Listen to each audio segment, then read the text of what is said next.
로마서를 전체적으로 1장부터 내용을 살펴보면은 이제 12장에 와서는 그 앞에서 말씀을 한 모든 내용, 즉 이제는 하나님의 은혜로 구원받은 하나님의 자녀들은 이렇게 살아야 한다. 마땅히 우리가 어떤 삶으로 구원받은 은혜를 보답을 해야 하는가에 대해서 말씀을 합니다. 그래서 12장 1절부터 쭉 내용을 보면은 이제 구원받은 자녀들이 실제적으로 교회 안에서 또 하나님의 자녀다운 삶을 살기 위해서 어떻게 살아야 하는가를 말씀을 하는 가운데 아마 그 당시에 굉장히 크게 문제가 되었던 그리스도인들을 박해하는 사람들에 대해서 어떻게 대할 것인가 말씀을 합니다.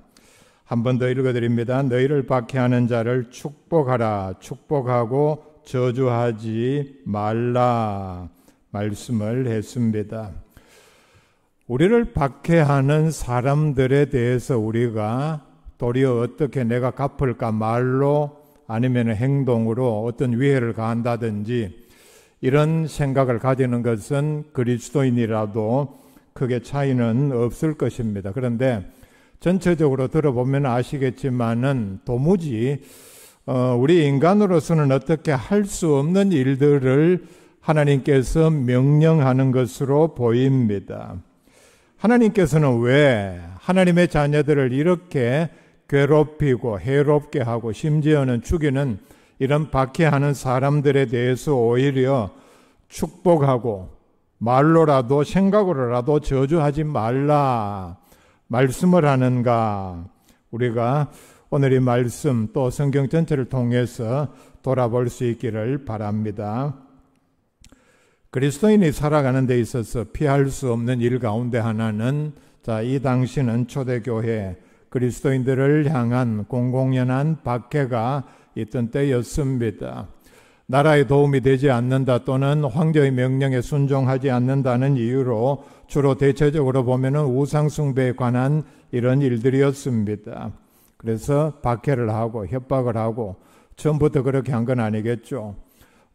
설득을 했겠지만은 통하지 않자 협박을 하고 그래도 통하지 않으면은 심지어는 죽이는 일까지 나라가 행하는 공공연한 일 가운데 하나였습니다. 역사적으로 보면은 기독교는 이런 모든 일들을 거치면서 전파가 되고 부흥이 되고 또 심지어는 그리스도인들의 믿음이 성장하는 그런 귀한 계기가 되었습니다. 여기에는 대단히 효과적인 순기능도 하나 있는데 바로 교회는 순교자의 흘린 피를 통해서 그것이 씨앗이 되어서 교회가 성장하고 전파가 되고 그 다음에 지금까지 이어지는 중요한 역할을 했습니다. 박해가 없이는 교회가 있을 수 없다는 얘기입니다. 교회 초기 처음부터 전혀 박해 없이 오히려 정부가 교회를 도와주고 후원을 하고 어떤 제도를 통해서 지원을 하고 했다면은 지금까지 2000년 역사 동안 교회가 살아남았겠습니까? 우리가 이런 면을 돌아볼 수 있어야 합니다. 그래서 교회가 들어가는 곳마다 박해는 일어났습니다. 죄가 없음에도 예수 믿는다는 이유 하나로 괴롭히고 고통을 당합니다. 박해라는 말의 뜻이 괴롭히고 고통을 가한다는 뜻입니다. 자, 지금은 이런 순교하는 또는 예수 믿는 것 때문에 감옥에 가는 이런 때는 아니기 때문에 우리가 교회 안에서 또 믿음 생활하는 가운데 실질적으로 당할 수 있는 일을 한번 생각해보고 돌아볼 수 있기를 바랍니다. 넓은 의미에서 오늘날 교회 안에서도 문제가 되는 것은 내가 그만한 잘못이 없음에도 욕을 먹고 따돌림을 당하고 그 다음에 또는 오해 때문에 비방을 당하고 몇몇 사람들이 또 힘들게 하는 이런 경우까지를 포함할 수 있습니다. 그런데 오늘 읽은 말씀에 어떻게 말씀을 합니까? 박해하는 자들에 대해서 첫째는 축복하라 말씀을 합니다. 축복이라는 말은 복을 빌다라는 뜻입니다. 나를 박해하는 그 사람을 향해서 하나님께 기도하기를 하나님 저 사람에게 복을 주십시오. 자, 여러분 오늘 읽어드린 이 14절 말씀이 여러분들에게 생소할 수 있습니다. 성경에 그런 구절이 있기는 있는데 뭐 읽으면서 봤겠죠. 근데 이걸 실제로 내가 그대로 행해야 되겠다 이렇게 생각해 보신 분 있습니까? 그냥 뭐 성경이니까 이런 구절이 있는가 보다. 사실 중요한 구절에 성경을 읽으면서 줄을 끊는 분이 있습니다. 아마 이런 구절에는 그렇게 중요하게 생각하고 줄을 끊지는 않을 것입니다. 아니면은 가장 중요한 말씀으로 생각해서 암송하는 말씀이 이 말씀입니까? 자기 좋아하는 구절, 나에게 당장 복을 줄 것 같은 그런 구절만 암송을 하는 그런 경향이 있죠. 그런데 여기서는 이렇게 말씀을 합니다. 나를 박해하는 사람, 괴롭히는 사람, 나에게 손해를 끼치는 사람, 돌아다니면서 있는 것 없는 것 다 만들어서 거짓말로 나를 비방하고 헐뜯는 사람, 이런 사람 있으면은 하나님 저 사람 복을 주십시오. 진정으로 하나님께 기도하라. 하나님께 기도하는 내용이기 때문에 형식적으로 마음에 없이는 하지를 못할 것입니다. 전심으로 기도하라는 뜻입니다. 왜 하나님께서는 우리에게 이런 내용들을 명령을 하는가? 자, 전체적인 제목이기도 합니다. 주제이기도 한데요. 바로 우리들이 복을 받기 위해서입니다. 마태복음 10장 12절에 의하여 보면은 예수님께서 12제자들을 부르시고 사명을 주셨습니다. 그 내용 가운데 보면은 전도하는 가운데 어떤 집에 들어갔을 때에 제일 먼저 해야 될 일이 또 그 집에 들어가면서 평안하기를 빌라. 하나님 제가 이 집에 들어왔습니다. 말씀을 전합니다. 아니면은 오늘 내가 이 집에서 대접을 받습니다. 이 집이 평안하게 복을 주십시오. 제일 먼저 그 축복 기도를 하라는 뜻입니다. 또 넓은 의미로는 이 집이 평안하게 하시고 행복하게 하시고 모든 식구들이 건강하게 복을 내려주십시오. 그 이유를 13절에 이렇게 말씀을 합니다. 그 집이 이에 합당하면 너희 빈 평안이 거기 임할 것이요. 얼마나 놀라운 말씀입니까?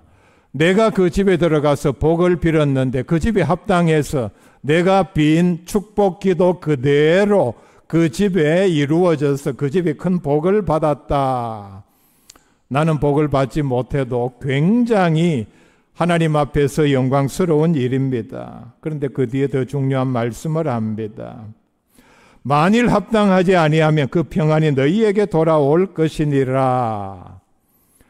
하나님의 입장에서도 이 말씀을 하시면서 예수님께서 이 말씀을 하셨는데 우리가 들어가서 복을 비는 그 집이 내가 복 빈 그 내용 그대로 모든 가정이 다 합당하지는 않을 것입니다. 그렇죠? 모든 가정이 하나님께서 보시기에 복을 받을 만한 빈 복 그대로 임하게 할 만한 그런 합당한 자격을 갖추지는 아니했을 것입니다. 몇 프로인지는 모르죠. 하나님께서는 그 답을 알고 계실 것입니다. 자, 그렇다면 뭐냐? 그런 자격이 없는 집에 우리가 또는 예수님의 제자들이 어떠한 복을 빌었을 때에 자격 없는 집이 더 많겠죠. 그런데 놀라운 말씀을 합니다. 만일 합당하지 아니하면 그 평안이 너희들이 빈 모든 복이 너희들에게 다 돌아온다. 얼마나 놀라운 말씀입니까? 다시 말해서 이 말씀은 그 집이 그런 복을 받을 만한 자격이 있느냐 없느냐를 떠나서 내가 바로 복을 받는 비결이라는 뜻입니다. 시편 35편 말씀 함께 찾아봅시다. 자, 시편 35편 다윗의 시입니다. 11절에 이렇게 말씀을 합니다. 다윗의 고백입니다. 불의한 증인들이 일어나서 내가 알지 못하는 일로 내게 질문을 하며 불의한 사람들이 어느 날 갑자기 일어나서 나를 공격하기 시작합니다. 내가 알지 못하는 일로 나는 그런 일을 한 적도 없는데 억울하게 누명을 뒤집어 씌워서 내게 고소를 하면서 네가 이런 일들을 하지 않았느냐. 12절에 내게 선을 악으로 갚아 나의 영혼을 외롭게 하나. 나는 그들에게 엄청나게 많은 선을 베풀어 주었는데 이제 와서 이들은 이 선을 내게는 악으로 다 갚는다. 그래서 내 영혼이 외롭다. 굉장히. 자, 다윗이 어떤 사람입니까? 어려서부터 산전수전을 다 겪었음에도 불구하고 이런 일을 당할 때에 자기의 영혼이 매우 괴로운 상황에 떨어졌다는 얘기입니다. 그리고 이런 일들에 대해서 13절에 이렇게 한탄을 합니다. 나는 그들이 병들었을 때에 굵은 베옷을 입으며 금식하여 내 영혼을 괴롭게 하였더니 나는 저 사람들을 위해서 그들이 병들었을 때에 상복을 입고 금식을 하면서 정말 괴로운 마음으로 고통 가운데, 자, 이런 가운데 기도하는 것이 자기의 영혼을 얼마나 괴롭게 하는 일이었더냐. 내가 그런 모든 일들을 내 스스로 그들을 위해서 했음에도 불구하고 그들은 나를 공격을 한다. 그런데 뒤에 더 놀라운 말씀을 합니다. 내가 그렇게 해 주었더니 내 기도가 내 품으로 돌아왔도다. 내가 그들을 위해서 안타깝게 어떻게 회복해 달라, 병을 고쳐 달라, 복을 달라 간절한 마음으로 기도를 했더니, 자, 마태복음 10장 말씀이죠. 하나님께서 보시기에 그들은 그 복을 받을 만한 합당한 자격을 갖추지 못해서 그 모든 복이, 다윗의 고백입니다, 내게로 다 돌아왔다. 놀라운 말씀입니다. 여러분, 원수를 위해서, 나를 박해하는 사람들을 위해서 하는 기도가 결국은, 자, 나를 박해하니까 겉으로 봐도 그 사람들은 그런 복을 받을 만한 자격이 없는 것이 분명해 보입니다. 그러면은 그 기도가 누구에게로 돌아갑니까?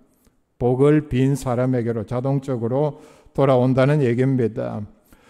바울은 고린도전서 4장 12절 이하에서 그의 사역 중에 어려운 일을 당할 때에 그는 어떤 자세로 처음부터 끝까지 임했느냐.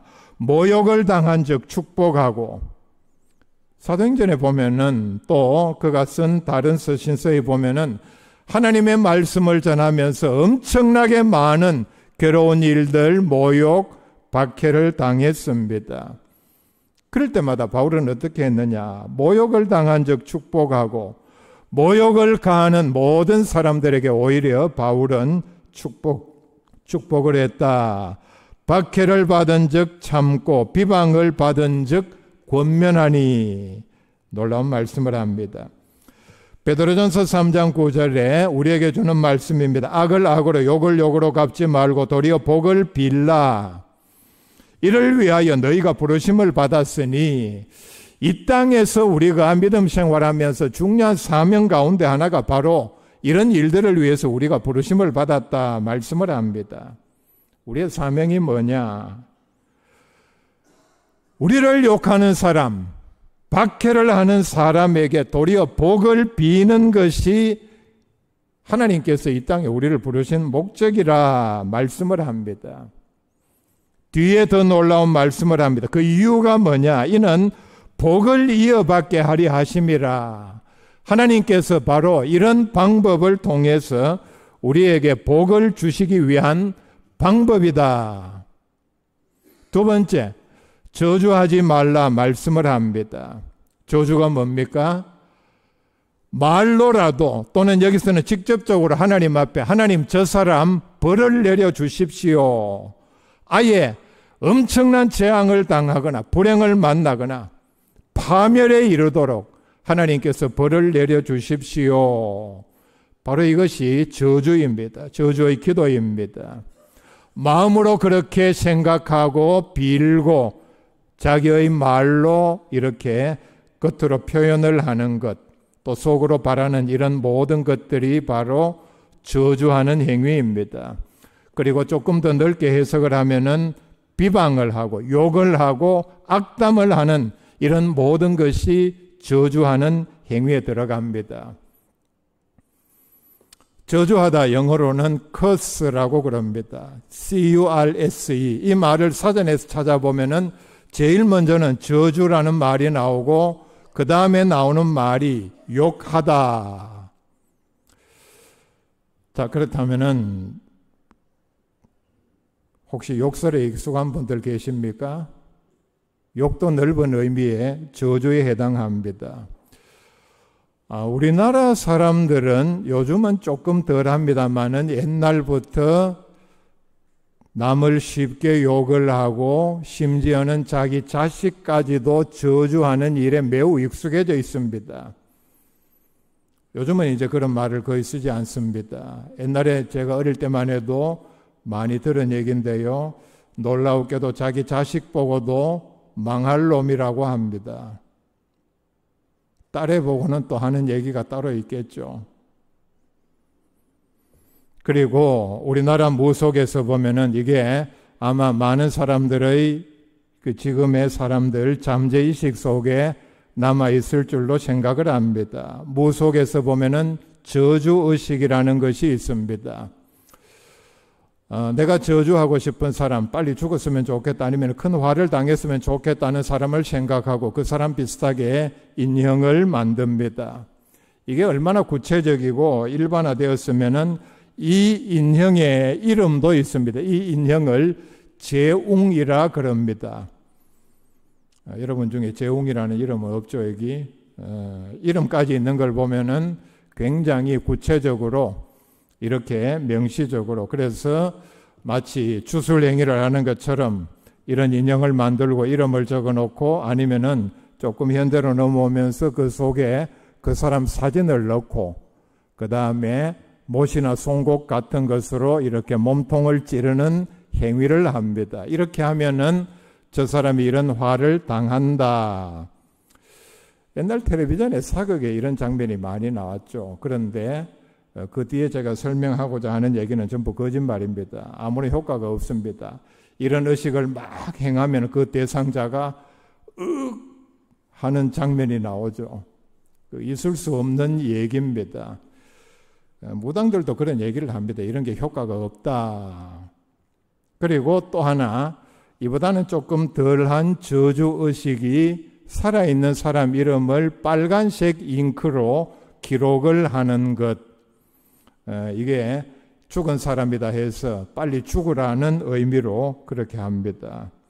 자, 이 내용들은 기억을 하지 마세요. 요즘 옛날에는 이런 것들이 들어 있었는데, 저주하지 말라 분명히 말씀을 합니다. 우리의 주 되시는 예수님께서 마태복음 5장 44절 이하에 너희 원수를 사랑하며 너희를 박해하는 자를 위하여 기도하라. 복을 달라고 기도하라는 뜻입니다. 그 다음 말씀, 이같이 한즉 하늘에 계신 너희 아버지의 아들이 되리니. 조건절로 놀라운 말씀을 합니다. 이렇게 하면은 너희들은 하나님의 아들이 된다. 예수님께서 십자가에 달려 고난 당하는 중에 어떤 모습을 보였는가? 베드로전서 2장 23절에 욕을 당하시되 맞대어 욕하지 아니하시고 고난을 당하시되 위협하지 아니하시고. 예수님께서는 한참 동안 재판을 받는 과정에서부터 십자가에 달려 육신의 숨이 끊어질 때까지 엄청난 많은 조롱, 욕, 비방, 방해에 시달리면서도 일체 그들에 대해서는 맞대어 욕을 하거나 고난을 가하는 자들에게 어떤 위협을 아니면은 악담을 하신 적이 전혀 없습니다. 십자가상에서 달려서 하신 말씀 7마디 중에 보면은 그들을 향해서 이런 말씀을 하셨습니다. 누가복음 23장 34절에 보면은 아버지 저들을 사하여 주옵소서 자기들이 하는 것을 알지 못함이니이다. 놀라운 기도를 드렸습니다. 베드로전서 3장 10절에 보면은 생명을 사랑하고 좋은 날 보기를 원하는 자는 혀를 금하여 악한 말을 그치며 그 입술로 거짓을 말하지 말고. 자, 성경에 이런 놀라운 말씀을 합니다. 이 말씀이 없어도 당연히 이래야 되겠죠. 자기 자신은 살아서 늙어서까지 좋은 날 보기를 원하고 형통하기를 살기를 원하면서 남들에게 함부로 욕을 하고 저주를 하고 어떻게 되었으면 좋겠다. 자, 이런 모순적인 행위, 생각이 어디 있습니까?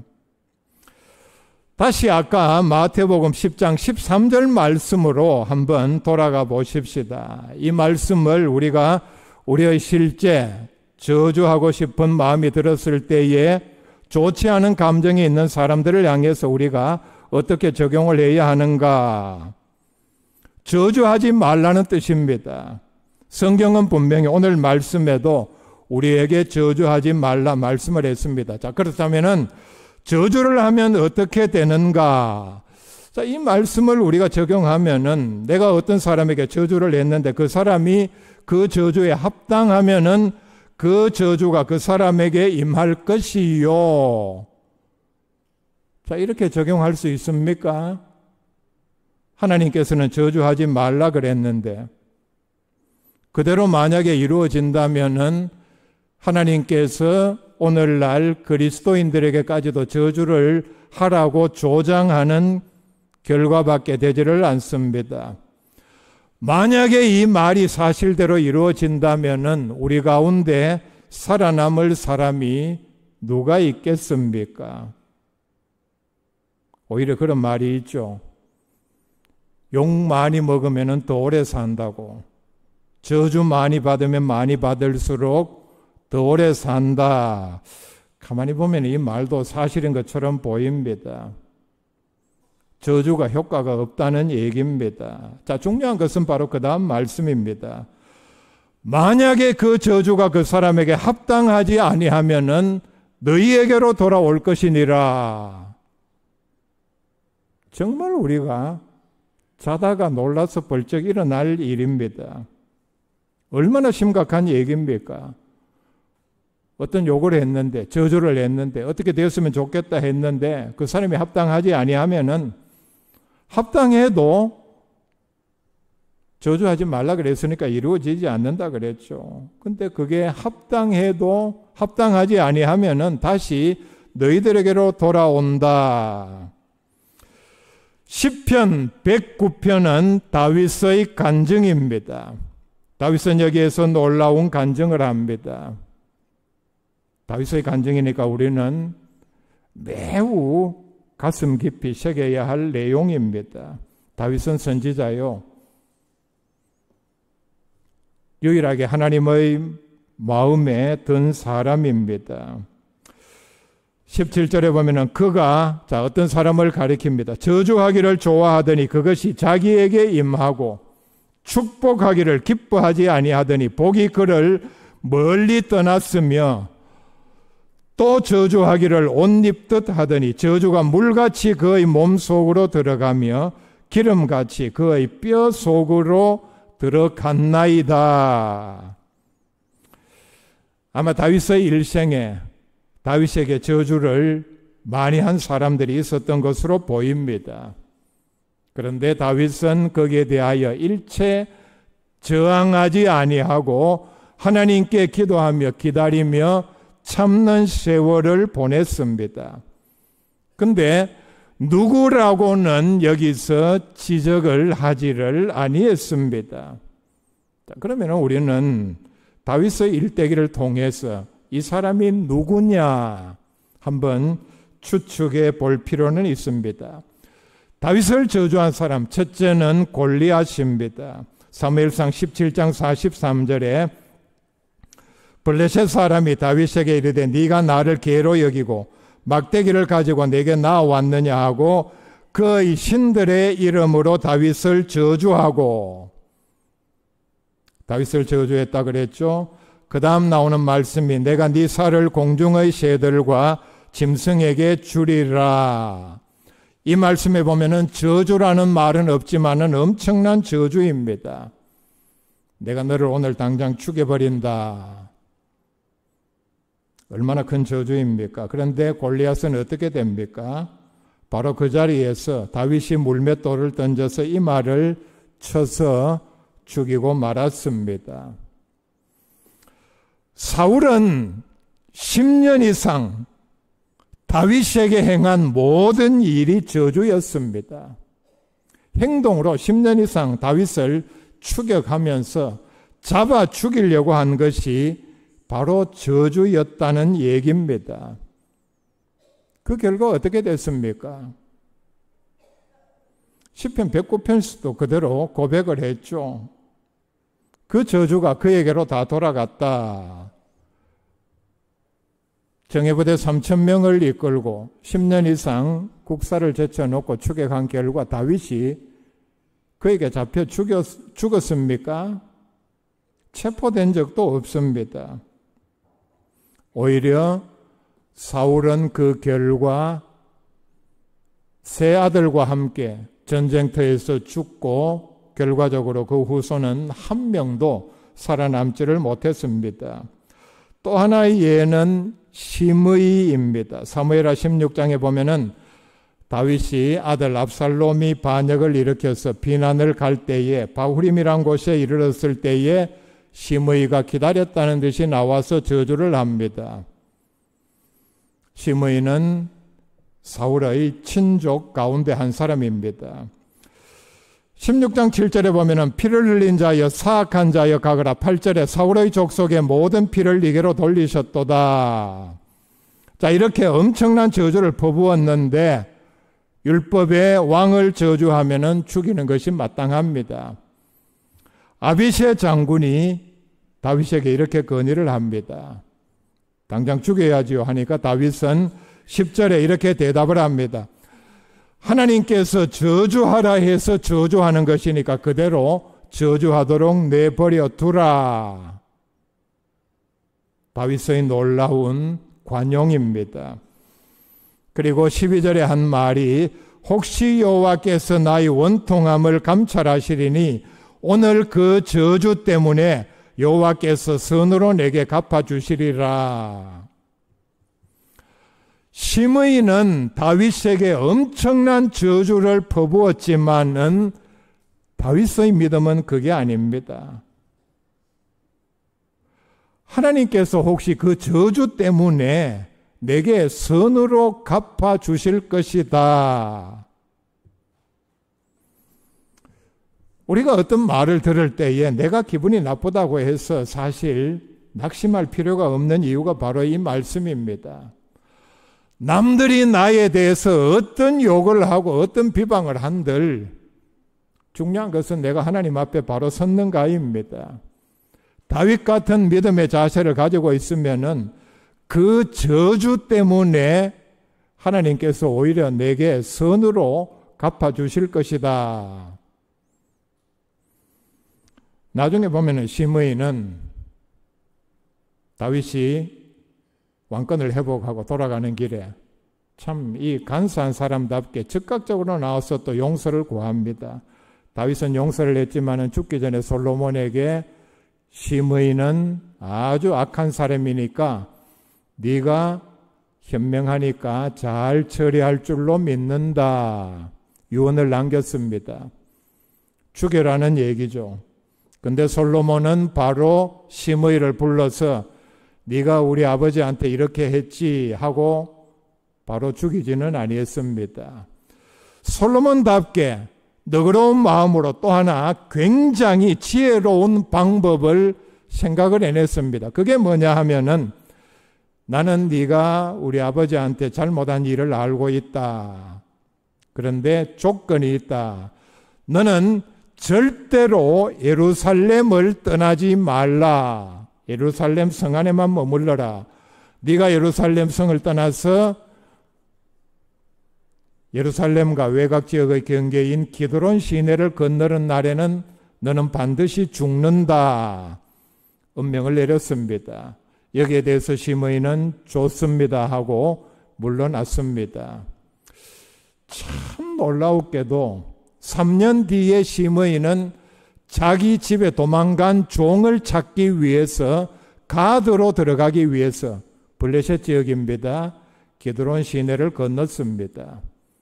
아마 솔로몬은 여기에 정보원을 붙여둔 것으로 보입니다. 누가? 정보원이겠죠. 이 사실을 솔로몬에게 그대로 전달을 했습니다. 그러자 솔로몬은 시므이를 불러서 이 잘못에 대해서 문책을 합니다. 네가 선대 다윗 왕을 저주한 걸 내가 용서해 주었는데, 그리고 조건을 달았는데, 참 이걸 보면은 시므이가 알아서 자기 죽을 짓을 그대로 했습니다. 약속을 어겼으니까 너는 죽어라 하고 죽였습니다. 다윗을 저주한 사람들의 대표적인 예입니다. 자, 중요한 게 뭡니까? 내가 어떤 욕을 먹느냐, 누구로부터 저주를 당하느냐, 이게 중요한 게 아니라는 얘기죠. 중요한 것은 내가 하나님 앞에 바로 섰는가입니다. 사도행전 7장에 보면은 스데반은 돌에 맞아 죽어가면서 60절에 주여 이 죄를 그들에게 돌리지 마옵소서. 그런데 스데반을 돌로 치는 이 일에 바울이 앞장섰습니다. 이 기도에 바울이 그 대상자로 포함이 되어 있다는 얘기죠. 이 구절을 해석을 하면서 초대교회 교부인 어거스틴은 신약교회는 스데반의 이 기도에 큰 빚을 졌다. 왜냐하면은 하나님께서 스데반의 기도를 들으시고 바울을 위대한 사도로, 이방인을 위한 선교사로 들어쓰셨기 때문이다 말씀을 했습니다. 누가복음 6장 27절 28절에 보면은 너희 원수를 사랑하며 너희를 미워하는 자를 선대하며 너희를 저주하는 자를 위하여 축복하며 너희를 모욕하는 자를 위하여 기도하라 말씀을 했습니다. 자, 중요한 것은 그러면은 실제적으로 우리가 당하는 일들입니다.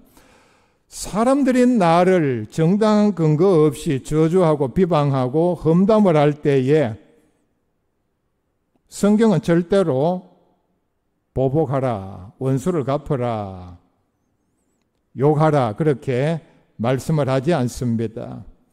하나님께 맡기라 말씀을 합니다. 하나님께서 갚아주신다는 뜻입니다.